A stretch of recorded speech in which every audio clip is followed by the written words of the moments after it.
Assalamualaikum, halo guys, welcome back my YouTube Nurhayati channel. Sebelum kalian nonton dan dengerin cerita ini, jangan lupa subscribe, like, comment, and share. Di video ini, aku akan menyajikan cerita sahabat, Sakura, dan matahariku. Langsung aja, kuy, dengerin ya baik-baik. Namanya Fazri, seorang perempuan cantik, feminim, dan pemalu. Dia cantik dan manis, layaknya bunga sakura yang baru bermekaran, indah dan cantik, memanjakan mata untuk memandangnya. Usianya beda 1 tahun denganku, tapi kami seangkatan.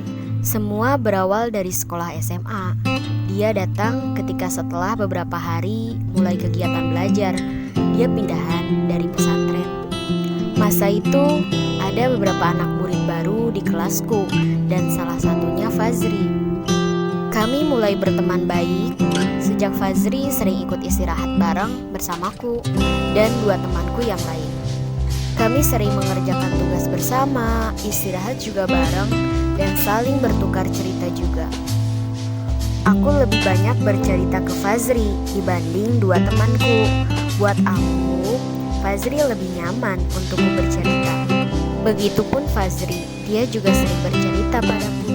Aku merasa kedatangan Fazri itu membuatku merasa sangat senang, karena sebelumnya belum ada teman yang betul-betul dalam menanggapi apa yang aku ceritakan. Setiap hari di sekolah, kami selalu bareng-bareng terus. Kami sudah menjadi sahabat. 1 tahun berlalu. Ketika kami naik ke kelas 11, semuanya seakan berubah pada Fazri. Fazri sudah jarang sama aku ngobrol, atau bercerita, atau ngerjain tugas. Aku merasa Fazri senang main dengan teman-teman yang lain dibanding bersamaku yang selalu bergulat dengan tugas-tugas sekolah. Saat itu, aku mulai merasa tidak menyukainya. Aku merasa sebal. Aku merasa kesal dengan orang yang sudah merubahnya. Fazri benar-benar berubah saat itu. Dia lebih mau diajak bermain dibanding belajar bersama. Dia juga mulai dekat dengan seorang laki-laki di kelas yang katanya pacarnya.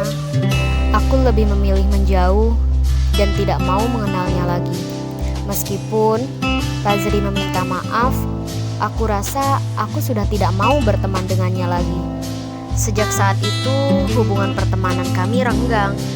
Di kelas juga, aku tidak pernah menyapanya atau tidak mau melihatnya. 1 tahun, aku tidak dekat dengannya lagi. Tapi ketika masuk kelas 12, aku dan Fazri mulai baikan. Dia meminta maaf dan aku sudah memaafkannya.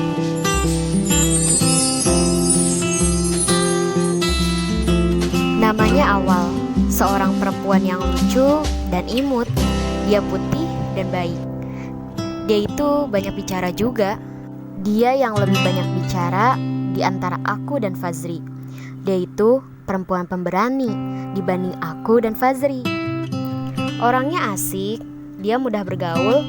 Aku sangat senang bisa mengenalnya dan berteman baik dengannya. Maka dari itu, dia seperti bunga matahari. Buatku, kuning yang bersinar.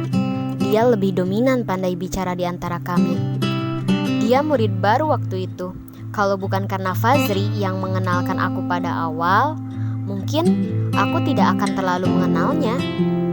Sejak pertama kali aku dekat dengan Awal, ketika pertama kalinya juga aku diajak menjenguknya bersama Fazri.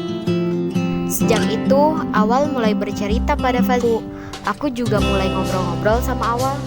Setiap hari kami selalu bersama di sekolah, jajan bareng, belajar bareng, ngerjain tugas bareng, nyanyi-nyanyi di kelas ketika gak ada guru.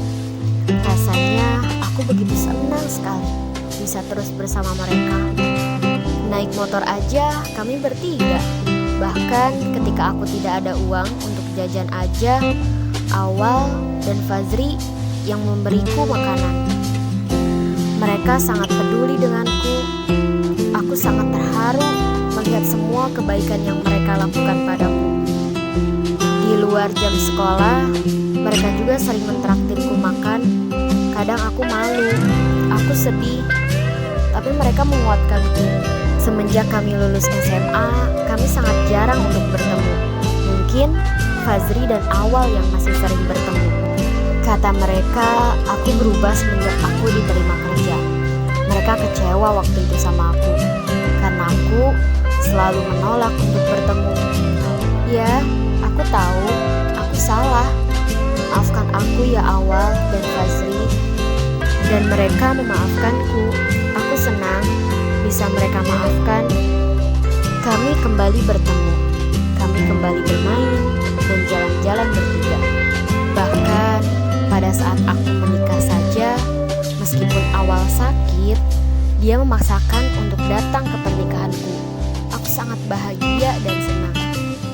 Ada Fazri dan Awal menemaniku. Mereka sahabat terbaikku. Meskipun aku banyak sekali membuat mereka kecewa. Namun, semenjak aku menikah, suamiku melarangku untuk bertemu mereka. Aku sangat sedih. Bahkan mengancamku kalau aku tidak mematuhinya. Maka dari itu, aku sengaja mencari alasan untuk menolak bertemu dengan mereka. Apalagi Awal. Dia sampai memblokirku karena satu alasanku yang mungkin menyakiti hatinya. Kalau bukan karena keadaanku yang sulit, dan kalau bukan atas perintah suamiku, aku tidak akan menolak ajakan kalian. Karena aku juga merasa rindu, sangat rindu pada kalian. Hingga saat ini, Awal masih memblokir WhatsAppku. Mungkin dia sudah terlalu membenciku. Mungkin terlalu banyak aku berbuat salah padanya.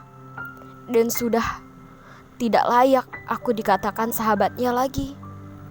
Entah harus seperti apa lagi aku meminta maaf. Semua memang tidak dapat kembali. Ya, ini sudah takdirku. Aku sangat bersyukur bisa mengenal kalian. Sakura, matahari, kalian tidak akan terganti. Semua hanya tinggal kenangan. Terima kasih sudah menjadi sahabat terbaik di hidupku. Sehat selalu dan bahagia selalu untuk kalian. Sekali lagi, aku minta maaf pada kalian. Maafkan aku yang sudah tidak patut lagi bersama kalian. Terima kasih juga atas peran yang sangat baik dalam hidupku. Aku tidak akan pernah melupakan kalian. Aku menyayangi kalian.